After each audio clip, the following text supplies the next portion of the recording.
عورت کے چہرے کے سارے رنگ شوہر کی وجہ سے ہوتے ہیں۔ شوہر کا تھوڑا احساس کرنا بیوی کے سارے غم ہلکے کر دیتا ہے۔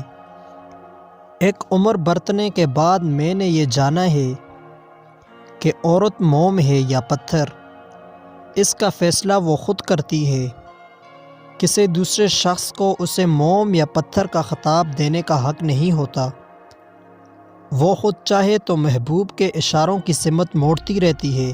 پتھر بننے کا فیصلہ کر لے تو کوئی شخص بیکاری بن کر بھی اس کی ایک نگاہ التفات نہیں پا سکتا۔ مطلب نہیں کہ وہ شک کرتا ہے یا اس پر اعتبار نہیں کرتا، بلکہ وہ اسے اپنی عزت سمجھتا ہے اور اس کا خیال خود سے بھی زیادہ رکھتا ہے۔ ایسی عورت دنیا کی سب سے بڑی خوش نصیب عورت ہوتی ہے۔